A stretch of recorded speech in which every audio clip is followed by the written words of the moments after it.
Welcome to another episode of Mental Health Mondays, where we talk to guests who are either professionals in the mental health space, advocates for mental health, or those that live with or experience a mental health challenge.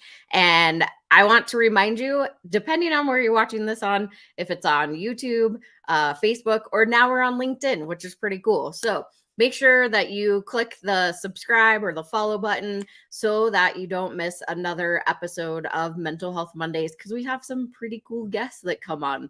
And sometimes I go live by myself and give you some tips and tricks. So whatever it is, make sure that you subscribe, follow, make comments. As we're going along, we can see your comments. So if you give StreamYard access or permission, I think it is, we can actually see your comments pop up. So if you have a question, we can answer those. But I am really excited to bring on my next guest, Karlyn, and I'll just bring her up. Welcome so much. Hi. Thank you for joining me. Thank you for having me, Kelly. Absolutely. So tell the audience a little bit about yourself. Okay, so about me right now, I'm very passionate about your mind and your nervous system. I'm a mind sculpting coach, and I actually kind of pivoted through this coaching dynamic through my own experiences. So I used to do engineering, and I kind of used to a little bit follow the should story of what you were doing. And then I actually developed the autoimmune condition, and then kind of navigating that condition, I'd learned little tricks and tips over the years that kind of brought me to the person I am today, and the person that's like really passionate about what I learned about your mind and the wellness industry, and I'm excited to share it with you all. Awesome. So engineering. Wow, that's your background. That's pretty cool. Do Thank you you. do any, are you in that field at all anymore, or do you just mainly do are you in now the brain and coaching and autoimmune space? I just do the brain and the coaching and the nervous system calibration, but my slogan is re-engineer your headspace, because I do believe that your mind is designed to be programmed and it was built that way. So if you can understand why it naturally wants to do something, then you can kind of engineer it to do the opposite or optimize it, because really that's all engineering is it's taking like the natural physics you have all around us. It's understanding, like, for example, water. It's understanding like how the streams want to work, where you want to build something, and then designing around it. But if you Oh, don't know like the natural ways that, or the natural laws of physics, or how it actually works, then it's trickier to counteract it, because if you actually do a skill, you don't know if that's improving it or preventing it. wow, that's really cool. I love your slogan. That is really awesome. Yeah, because the brain, I mean, it's so powerful, and I mean, we don't even know the depths of how cool and powerful it is, really, right? But we can definitely learn, and having an experience of your own, I mean, led you into this, which is most of my guests how they got started is because they have a story of their own. So tell the audience a little bit more. I mean, again, the brain is really super powerful. Maybe you have a autoimmune challenge or any other type of challenge, like a mental health challenge that's coming up. So how specifically, when somebody works with you, what does that look like? Okay.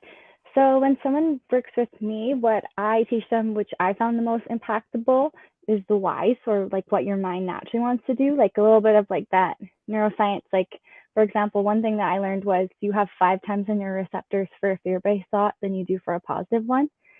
So basically, you're 5 times more likely to be negative than you are positive. So sometimes when you're going introspection, right, you're instantly like, I thought this, or you kind of like assume you're doing all these things. But sometimes it's like if you isolate and then say, my mind has a natural tendency to do this, therefore I'm going to focus on this. So I like teaching them really the whys, and then teaching them the tools, because for me, some of the tools helped me, but it was really anchoring it, because sometimes what happens is I look at it like the sport of golf. If you, do you ever play golf at all? I have in the past, but not often. So if you look at kind of golf, how you have like your different clubs depending on where you are on the course. and say you're like right next to the green, right? You know how you kind of chip onto the green and then you might putt. But if you pull up your driver when you're next to the green, right? That's a tool you can use. It's in your bag. But is that your optimal tool? Like, it's the hardest one or the farthest one, right? You can hit it. It's your club that you want to start off the tee box and drive it, I don't know, 200 yards or whatever is in your ballpark.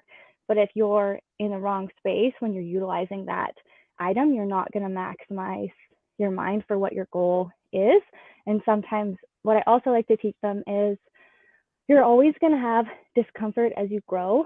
Sometimes we act like I'm like perfect here, right? And then you take like a couple steps out and then you have to expand your framework. And if you're constantly utilizing new things, that's going to look different for you.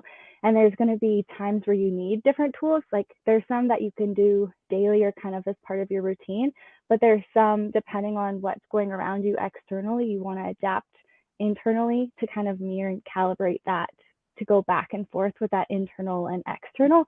Because what we do sometimes is we have like a very set routine, but sometimes it's like we need to shift and adapt depending on what's going on. Yeah. I mean, I feel like life in general, we have to shift and adapt. And I think we've like figured that out more so in the last couple of years also. But I think it's important to know that you can do that at any point in time. Like, just because you're in a routine or you're following a certain pattern doesn't mean that you have to stay in that pattern. And at any point in time, you can really shift and adapt. So that's awesome. Yeah, and I think like your patterns anchor you, which you don't mean to. Like, I think sometimes I look at it like sometimes you have like 3 or 4 speed bumps that you were like supposed to get over. It was like a little bit of work because you slowed down, got over it, slowed down, get over it. But sometimes we stack all those like speed bumps at once, and then we have like a block in our mind, and then we just like won't even try the thing. And then you're kind of like calibrated behind that. And for me, like I think one of the most profound things I've still ever learned, like throughout engineering school, throughout my life, is that neuroplasticity exists. Because for me, like, understanding like positive thoughts build you up. They talk about, and you'd like be positive, and then something would happen and then you were just down, right? And then you were just like stuck, and then that's when you kind of be a victim and like utilize that. But for me, just understanding that, like, for the audience out there, neuroplasticity is your brain's ability to sculpt itself and shape itself from a structural level. So one way I look at it is a hiking trail. So there's always a hiking trail that's well defined, and you kind of go down that path, right? And you're hiking as a group, and you might be like walking along, looking at nature, and then every once in a while, someone's not really paying attention and they kind of veer off the trail. And then the group's like, oh, you're going the wrong way. And then you look at the marked trail that you're going on hiking. And then if you look at the one you took probably 3 steps off of it, it's not well marked and it's not well groven. So your group will kind of say, oh, wrong way, and you'll turn back. But your mind likes to do the same thing. So it's basically like a high functioning little machine that likes to choose the path of least resistance. So if you ask yourself, okay, I always do this thing, I don't want to do this thing, but you kind of understand that you've actually kind of structurally or sculpt your brain like you do your muscles to go that route, it's going to take you a little bit to go the other way, right? You have more pathways in that direction to take that trail than you do the other one. So it's going to take a little bit of work to do that. And sure, you still have to do the work, but for me, kind of understanding that's actually how your mind changes and shapes. Or I think a lot of us spend some time comparing without meaning to, but you kind of will ask like, oh, that person goes to the gym, that person gets up here, that person like does this, and you'll like kind of try to do all these things. But what you don't realize is like their brain is shaped to do that thing. They've been doing it for X amount of years. So it might take you a little bit to get there, but you've probably quit before you started. Yeah, I love that analogy too, because I literally visualize like going on this path, right? And then I'm thinking about the path that you were talking about, like somebody at some point started that, right? Like this path didn't just happen magically on the side of a hill. Somebody had to start going along that path.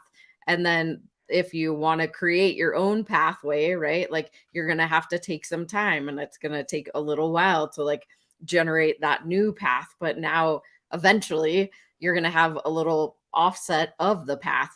And you also mentioned, I love that you explained, I was going to ask you, for those that didn't know what neuroplasticity is, but you explained it in a way that you can really understand, because I know the brain and everything related to it can get really technical, but I love your little analogies that you're able to talk about. So thank you for adding that in.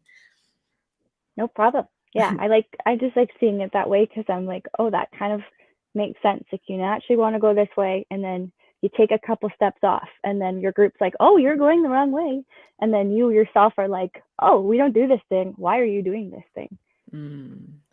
Yeah, and our you mentioned also that our brain automatically goes, like I say it, goes towards pleasure versus pain, right? And creating a new path could potentially be painful. You might have to go through trees, you might have to, go over rocks, or however you want to look at that. But it is possible, and that's the coolest part that it sounds like you have also learned, is that there are different paths that you can create. And just because maybe you're diagnosed with a particular illness or disorder doesn't mean that that has to be the thing, right?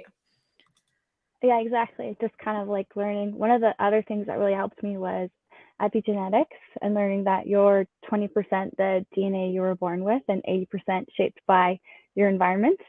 So like, yes, after a point, like before you're 18, a lot of things like are shaped really around you and like your parents and your family. But after 18, it's kind of like, where do you draw the line of you're empowering yourself and like you're in charge of yourself, right? Because sometimes you can change your environment, but sometimes you put yourself in an environment that is harmful to you, and then your mind is shaped by that external event around you. So it's kind of, even that kind of was like, oh, okay, I better check myself, right? Like constantly being like, you're always being programmed by something. What do you want to be programmed by? Yeah, no, that's a good point too. As you grow older, I mean, your younger life is maybe shaped by your parents and how you were brought up, but now you have the space to be able to experience your own life and figure out things, whether it be the hard way or the easy way, right? um, so what did you find? So through your journey, like, was it something that you got really, really sick? Like, how did that all manifest that you're like, I've got to make a change? I feel like for me, well, one thing I learned, which is kind of interesting, was when I was 19, I was diagnosed with an autoimmune condition. I was at engineering school, and then I kind of started like changing my life, like changing my diet, like changing a lot of things, and I really did well. But then later on, it was like you were 20 and you just wanted to be like with all your friends and do what all your friends did, like Saturday and do stuff, and then it would kind of like reset you and pull you back. And then when I was 21, I think it was, I was too sick at one point to roll over in bed to drink the water beside me on the nightstand. And I was really thirsty, but I was just like, no, I just can't get it. Like, and I was just like thirsty, but my body was just so inflamed that after that, I actually kind of found yoga, and I was really proud of myself because I went to yoga class, and it was a big deal because I went through the whole class, and I didn't know if I could do it at that point. And then I kind of started building up from there.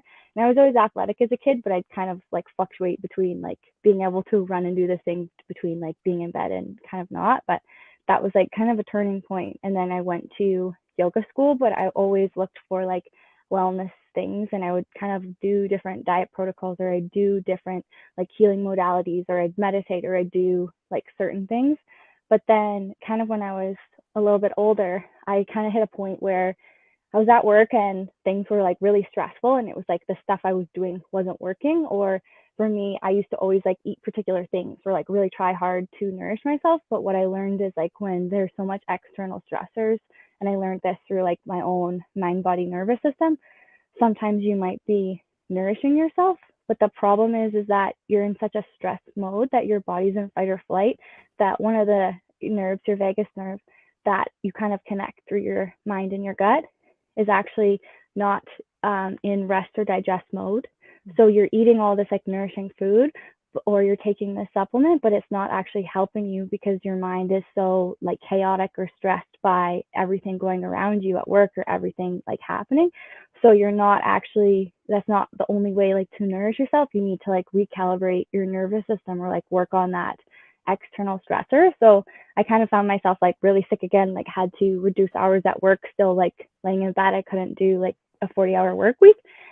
And then I kind of reset from there. And then I just got so tired of ever letting someone else fix me. So I did like a bunch of courses that it was like, okay, we're going to teach you about like functional diagnostic nutrition was one I worked on, where it kind of teach you like the framework of like your body systems. And then I did one called Wellness Code Academy, and she really like veered in on certain modalities that I utilize.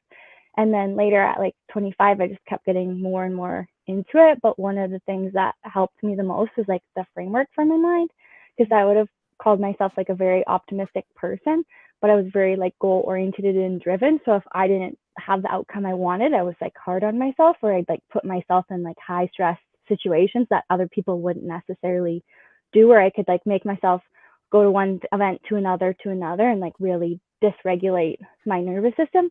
But then later, when I kind of started to realize like how this framework worked and how like my thoughts actually influence the rest of my body, it was just so interesting. And I was like, okay, I need to like reset this. And like for me, a lot of people, they talk about the word trauma.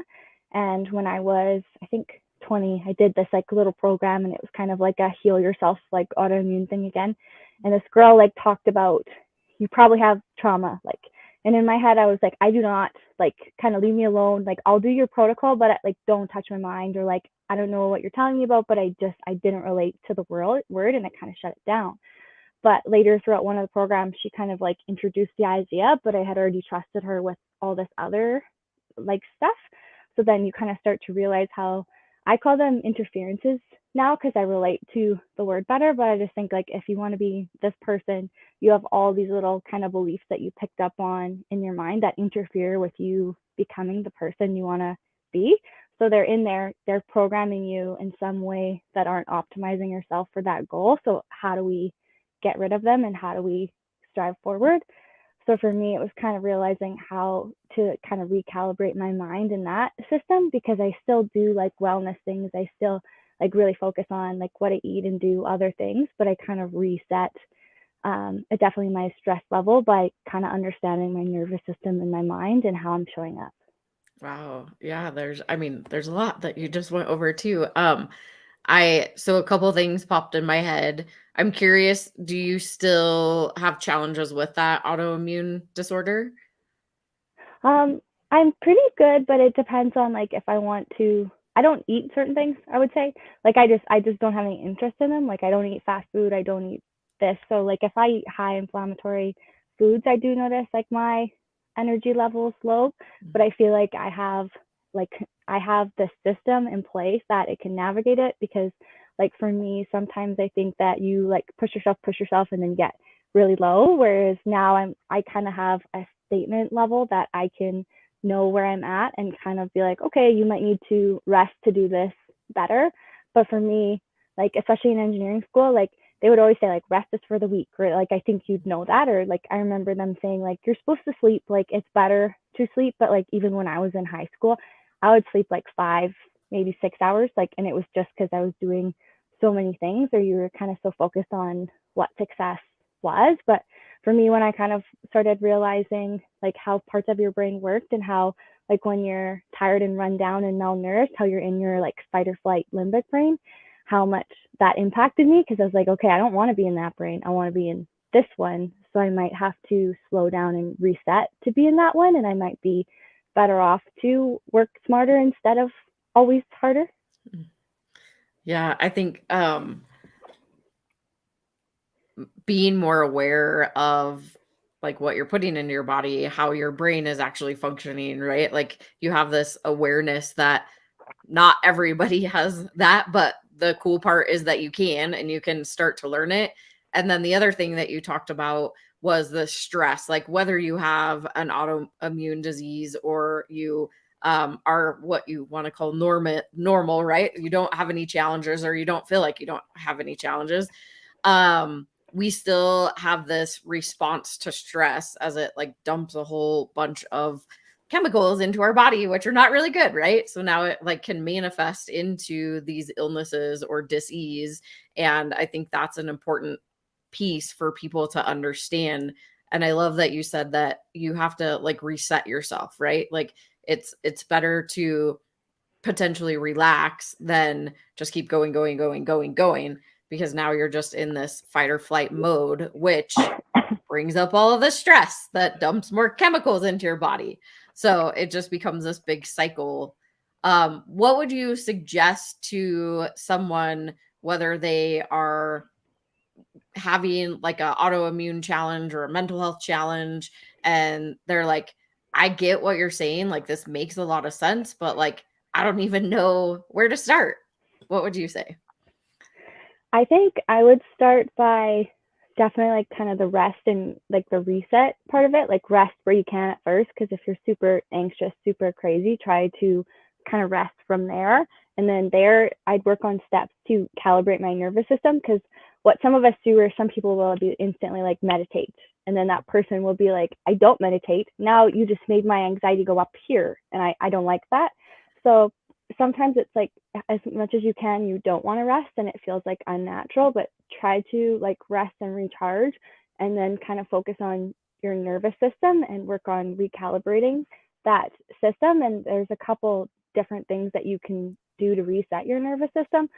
But I would start, even if you want to learn how, like I feel like a meditation is like a quick thing that they can utilize, even start with like a minute and then kind of build up from there. But you really want to start checking in with yourself and seeing what you're focusing on and what is actually triggering you around you, because you might be surprised on how you show up for hours in the day. And one of the things I like to do with my clients is I like to give them calendar events that go off. So they might have 8 little events that go off on their phone, and it's kind of just like a check-in to see like, what am I thinking about? Because like say you have like a high stress meeting at work, and maybe it's like the finances in your department and you're trying to figure out the budget for your project. You're probably super stressed after that meeting, but what you focus on after that, and you focus on hours and hours, is kind of like your currency and the weight for the rest of your day, right? So then if you go home and say you have a family and you're super run down, but you're run down from that focus on the meeting, you're kind of keep putting yourself down and down and down. So sometimes if you can even just kind of check in and say, like, where am I at? Like, where am I focused on? Like, can I control that right now or not? It can kind of help reset you and start to build that awareness, because your awareness is really your tool that tells you when to utilize the tools. It's like your biggest thing, because it's not that you want to stay in introspection, but you want to be aware of what's around you so that you can adapt. I love that. I actually had a mentor. You just made my brain go a million miles, but I had a mentor who, she had a ding like it was like every couple of hours, and it was just on her iWatch, and it would ding and it would remind her to send out love. That was what hers was. But I think that's cool to utilize even alarms or calendar events, right? To be able to check in what you're focused on. I'm like, I think I might use that for myself. I talk about it, but when you're in this space, it's like so easy to tell others what to do. And then you have to remind yourself that you can do it too. Or I find that, at least with me. Right. And I think that too, it's like what you focus on grows. Like I think about it, like if you watch like TV or you watch certain things, like how even marketing, which is interesting, they are like very big into repetitiveness, right? Because the more they say something, the more you're like, oh, okay, that must be true. But right now, like for what we're talking about, you do need to repeat it, because probably, I don't know how much of your day you're not focused on that, or depending on who you're around, you might really have to repeat it. So it's like the compassion, like with that, and like the check-in. But especially for someone starting out, I like books, especially like I like, if I'm kind of in an off mood, I like having something that you can like kind of flip over and like read like a little passage, because it's not your words, it's someone else's. And sometimes someone else's can help, because if you're trying to self-talk yourself when you're negative, you're trying to like think yourself out of something, and sometimes you can't, you just think like more into it. And I don't know about you, but I've had times where I've been like in an off mood, and then you think, and then I remember I could like think my way into a good mood, and then I could think my way back, right? Like you kind of do that. So if you can like reset with something external that you kind of know, you're like, oh, okay, I can do this now. Yeah, I had I think it was one of my recent guests, but we were talking about even like the dumb games that you put on your phone, right? Like every once in a while I'll play Farmville or something, but it's like just that break that my brain needs from not having to like really think. And that's my kind of like my reset. But I also, like last night, my son woke up in the middle of the night, and for whatever reason, I could not go back to sleep for like 2.5 hours. And I was like, go to sleep. It's okay. Like, okay, stop thinking about this. And like I'm saying in my brain, I'm like, be calm, let's go to sleep. It's time to go to sleep. It's time to go to sleep. And I like sat there for like 2.5 hours, and I was like, man, it didn't, for whatever. And I was trying to like think about, what am I actually thinking? And so, I mean, I know it happens. And sometimes it, like you said, you can work yourself into a good mood, or you can work yourself into a bad mood. And it is what it is. But having that skill or that tool to potentially utilize, I think, is what the important part is. Yeah, I think so too. Just like having that external thing. Because I look at, like, I work with athletes, and one thing I think is so interesting is like at one point they were not into like nutrition in sports. Like some of the old timers were kind of like, no, we don't need that. Like just play the game, like just kind of do it. And then we got these trainers, right? And like your trainer helps you. But I'm like, if you're so tough, why do you need a trainer, right? But that's, and they're like, no, I need one because they do this, this, and this. But then if you ask them like, hey, do you want someone to help you with their mind? They're, oh no, I'm tough. I don't need that. And then I'm like, I see it also from like engineering as like, we used to have all these tough buildings, but sometimes they were like over engineered, and like they were so tough that they would actually like break because they were just like over designed, right, with the weight and the load of like these tough components that they utilize. But it's kind of funny how you can always like break like paradigms of beliefs. But if you ask them like, if you're tough, why do you need a trainer? And they're like, oh, because I need to be tougher. And it's like, okay, well, let's make your mind tougher. Yeah. Yeah, and the mind's so I feel like it's one of those tools that everybody has that we underutilize. So yeah, it's important, I think, for all occupations, all people, all humans to be able to learn a little bit more, because you use it all the time. So might as well learn how it works or how it can benefit you. Yeah, and I think for the mind, like I think it's interesting too how, like, for example, for the gym, how you have like different levels of people that work out. Like, say for example, like when was super sick, I wouldn't work out like some athlete that's like running a half like a half marathon or doing stuff like that. But at one point I could do like sprint triathlons, right? So your athletic ability changes.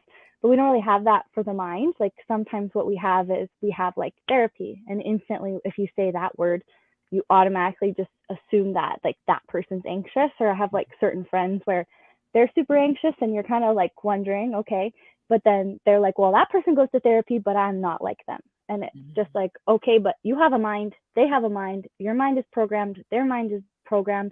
How do we program yours to be this way? Because there's definitely like different levels and different needs, and everyone has different things. And like I said, with the word trauma, I still don't super resonate with it, but I do resonate with like enough interferences that kind of shape your pathway and go from there. But it's kind of breaking that paradigm. And I think sometimes it's like a new word in the mind, which is kind of why I called it like neuro optimization. But it's just, how do I utilize myself to be the best version of myself? Because I know I can be programmed better than I am right now. Yeah, definitely. No, I literally, like, I love the science behind the brain. And I have another friend who she's like all about the brain too, and I just think it's so interesting. The more I talk about it and have guests on that understand more, like it's just really cool and interesting to me. But do you have any like tips, tricks, thoughts other than what you've already given out, that somebody that's watching that is like, okay, all these things sound really, really great, but I, again, am not really sure like what I should or shouldn't be doing? Okay. So I think part of like the first kind of area is like you don't really know where to go, but start kind of asking yourself where you are, because where you are will kind of give you like a point. And then finding things that anchor you, because really like the way I see it is you have a framework that you're trying to build, and the framework is like anything that you have that can help bring you back to where you want to be when you get a little bit off course. But there's tons of different tools and modalities that you can do. So I wouldn't get caught in like, I have to do this like necessary no matter what. It's good to have a routine, like a morning routine. Like I like meditating every morning, but to kind of build that framework, like you could start with 1 minute, then go to 3 minutes, then go to 5 minutes, and you can start listening to like guided meditations and then go off on your own, because it's really important to be able to bring your mind back from whatever you were thinking about. But for me, I think it's just acknowledging where you're at and kind of noticing, and then taking a couple little steps from there. One thing that I learned, which I kind of try to follow as a rule, is it takes, they talked about how it takes like, I think it was like 10,000 hours to master a new skill. Have you heard that? Yeah. Yeah. So they talk about how it takes 20 hours to learn a new skill for your brain, to the point where it's kind of automatic, where it likes it enough. So as you sit in this like starting point and you're like, okay, I don't like where I am and I need to change something, just start by changing like one little thing and then almost just building on it and building on it. But that kind of starts with that introspection for you, because like, for example, it might just be like that calendar event check-in, and then you might go from there. But I think you all have different points in your life and different levels. I know sometimes if you're like, I would recommend this very specific niche of like a program, sometimes they're not going to follow it because it doesn't work with what they have going on in their life. But I do that with myself when I'm like, okay, it takes 20 hours to learn a new skill. How many hours have you tried this? And I'm like, oh, you tried one and you're frustrated. Like, that's fair. But like, it's like just kind of like that little anchor point of being like that shift in my mind. That's like, okay, keep kind of going. Cause it's like, it's funny. They talk about like playing guitar or something like that. And you don't like it at first. You're like, oh, I have to think about it. Like, I have to do this. So I think it's just in that point, I call it kind of like the impact zone, where you're starting to change. It's like where you were and where you're going. But that little point is, you're going to have like the self-compassion, but like the consistency at it. So I would just start with one thing that you can think of that you're like, hey, I'm going to start with this, and then build on it. But I think there's a lot of mindfulness tools. A lot of times you can pick one, kind of find a time to do it consistently, and then build from there. But I think building your awareness around it will help you more, because I think sometimes we get caught up in this perfect little like prescription, but that's not necessarily what it is. And you kind of find things that work for you. And I find you constantly shift them as well. I don't know if you kind of add new things in, or you kind of change them depending on what's going on, but I definitely do slightly. Yeah, no, I usually am one to change things more often than not, but then like once it aligns, it's like, oh, like it's like those small steps, right? You're like, I've already done this and I've done this and I've done this, but then something like clicks because you do one little small thing and you're like, oh my gosh, like that makes so much sense. And now it's like aligned. Yeah, so that's normally, I mean, when I make changes, but I love also, I had another guest too. I love how all the guests, like, you guys kind of like start meshing together. Yeah. And yeah, and it's not even, I mean, none of you know each other, so that's the coolest part. But it's those small steps. People tend to try to make these drastic changes in their life because they're like, I need to lose weight. I'm going to start going on a diet. I'm going to do this. I'm going to do that. I'm going to go to the gym, blah, blah, like all these things all at once. And that's where you get this overwhelm. So I love that you said it's the small steps. Like, it could be a minute. You could open a book and just read one passage. Like, it doesn't have to be the entire book. It doesn't have to be all of the weights at the gym, right? It can be this small thing and you just keep adding to it. And then I love that you said, ask yourself the question, how long have I been doing this? Like, have I actually made an attempt for 20 hours to see if it'll stick? And if not, then yeah, it might be challenging up until we get to that point. And the thing that popped in my head is that we take it from that conscious level of, oh my gosh, I'm doing this thing. And then it starts, as you gradually go along, then it becomes the unconscious thing, like driving. Like, that's one example I always think of, is that when you first start driving, you're like, oh my gosh, everybody's going to hit me. Like, I'm going to crash into everybody. But now you're like, I don't even know if I'm actually paying attention. Hopefully you are, but Yeah. Same thing, right? Like, it goes to that unconscious level. You're consciously unconscious that you're doing it. So I love that you brought up that point too. And that's what sparked in my head. Yeah, thank you. And yeah, I like what you said, right, about exactly like how long have I been doing this, but even kind of have like the self-compassion too, because sometimes as you do like the introspection, like the first time I learned about this, I remember it was kind of like a trigger point because it felt very much like people would say like victimy times and you'd be like, I'm not a victim. Mm-hmm. And then you kind of go, and I remember like the first time I heard some of this stuff, I was like, whoa, okay. And then you kind of needed to like take a step back because it felt like sometimes you kind of have this statement of like, my illness is my fault, or like they're saying that I'm this, right? And sometimes like even some people talking about this does trigger you, and just to like acknowledge that, and then maybe you can go back to it later, because that was my first initial reaction to learning some of this stuff. And then later I was like, I need all of this. Like I just was so into it and so passionate about it. But one thing is like you're designed to be programmed whether you like it or not. So if you're programmed how you don't want to be, just acknowledge that, guess what? Your mind is working because you were programmed. It's working how it's supposed to. You were programmed, but how do we program you differently externally to kind of shape you back this way? But just understand that it's technically still working. Like there's nothing wrong with you, but it's just resetting it back to align with who you want to be. Because I think a lot of the times we get like stuck in this, like I am this, I do this, instead of being like, okay, I get that my mind naturally got to pick this way or this way. It picked this way. That's how it worked. But now I need to decide where I want to go from here. Yeah. And we formed so many identities around what people tell us what we are, right? Or what we assume that we are based off of what we've known in the past. But that doesn't necessarily have to be our identity, and we can shape and mold that. So that's awesome.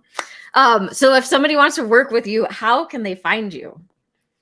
Okay, so I have a website link that they can kind of reach out to me, and then I have group programs, I have one-on-one, and I also do little business workshops for them. So any of those will work, and then from there we can kind of build them a framework and set them up. Awesome. And I think actually, let me see if I can get this up here. I missed the WW. That's okay though. But but yes, that's the link. So perfect. Okay. I'm like, I missed one of the W's in there, but that is, you get the website. And so where exactly are you located, or where do you live? Right now I'm in Canada, but I kind of do the online, like kind of established enough that you just want to go wherever you are. So right now I'm in Canada working on a few things, and then in October I'm kind of hoping to retake off again. But I'm actually speaking to a group of engineers on this, so that's fun. So I'm speaking to my old college and kind of teaching them a little bit about this framework to hopefully engineer their minds to become engineers. Wow, that's awesome. Well, I am super excited for you to do that. I think that what you are doing is amazing. So I really appreciate you coming on the show today. Any last words that you want to throw out there? One statement I like to just kind of leave you with thinking is, what can you unthink today that'll impact your tomorrow? Ooh, I love it. Awesome. Thank you so much again. I really appreciate you for joining me today on Mental Health Mondays. No problem. Thank you for having me. It's been a pleasure. Of course. All right, y'all. That was another amazing Mental Health Monday episode. Again, we talked to mental health professionals, guests who are mental health advocates, or those that live with or experience a mental health challenge, so that they can share their story, their journey, and why we do what we do, right? Like we just had a whole conversation about the brain and why we do what we do, and how we can really reshape where we are at and where we want to be. And yeah, if you didn't watch the whole thing, go back and watch, because this was a really great conversation. Make sure if you are watching this, whether it be on YouTube, Facebook, or LinkedIn, that you smash down the button that says subscribe or follow, so that you don't miss another episode of Mental Health Mondays. And just a reminder, BCC Evolution is a 501c3 nonprofit. We bring you all of this education is what I call it, about certain resources that are out in your potential communities that are online. That's why we do this show, so that you can really start to understand what resources are available to you. But we can't do it alone. So you can become a warrior for mental health. Get this super awesome shirt with only a $20 donation or more. So go to bccevolution.org and sign up as a warrior today and help us bring all of the content, the program, and all the things that we do centered around mental health education and more guests to our show. But I will see you next Monday at 11 a.m.